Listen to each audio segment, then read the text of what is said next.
هايا هايا القص لا يعاود هايا هايا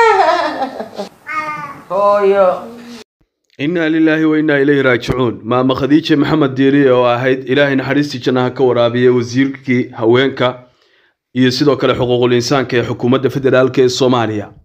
muddo ka badan 20 sano ku soo jirtay dawladda Soomaaliya ayaa ku geeriyootay dalka Jamhuuriyadda Djibouti maamada ayaa la soo warinayaa in maalmihii la soo dhaafay xanuuna ay la soo gudboonaadeen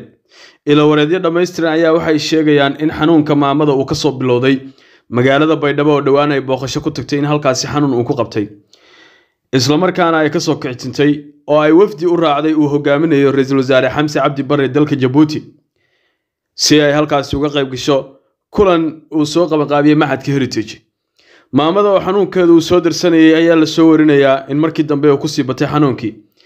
ayadoo ugu dambeyntiina isbitaal laga dhigay magaalada Djibouti ee caasimadda Jamhuuriyadda Djibouti ugu dambeyn waa ay geeriyootay maama Khadiija maalinkii maanta ahaa taahayere waxa uu ahaa wiil yar ah oo 3 sano oo markaasi la soo dhaafay ay ku haysay gacanteeda ama ay barbaarinaysay una ahayd hooyo iyo aabo kadib markii ay hooyadii dayacday oo ay ku soo tuurtay banaan cidlaa iyadoo soo qaaday isla markaana kafaalo qaaday noloshiisa ilaahay naxariistii jannaha ka waraabiye maama Khadiija way geeriyootay taahayerana caawa waxa ay u tahay habeen uu hooyo iyo aabo la'aan yahay maadaama ay si wanaagsan maamadani u barbaarinaysay una korinaysay dadka Soomaaliyeed ayaa ka taasiyadeeyay geerida xanuunka badan ee maama Khadiija ku timid waxayna ilaahay uga rajeeyeen sidii adoonka eerka ee hooyadii ay banaanka ku tuurtay aabihii hooyadiina ay dayaceen ay ugu naxariisanaysay in Rabbi ugu naxariisto waxay ahayd xildhibaanadan waxayna ku jirtay siyaasadda Soomaaliya waxay la soo shaqaysay xukuumado iyo sidoo kale dawlado kala gedisan oo talada waddanka soo qabtay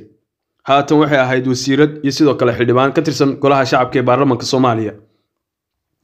shirkii carta ayayna kaga soo beertay siyaasadda ilaa iyo haddana waxay ahayd maamadu siyaasi markaasi aan marnaba guul daraysan dhanka siyaasadda marti la jecel yahay allaha ka dhigo guud ahaan ummadda Soomaaliyeed u soo duceeya laakiin waxa lagu xasuusan doonaa ficilkii wanaagsanaa iyo sidii ay ilmaha yarka ugu naxariisatay ilaahayna waxaan ka baryaynaa marti la jecel yahay inuu ka dhigo dambigeeda uu dhaafo jannadana uu ka waraabiyo taahayarana بدل خير قوي إلهي سيو دولتنا هكور قبطو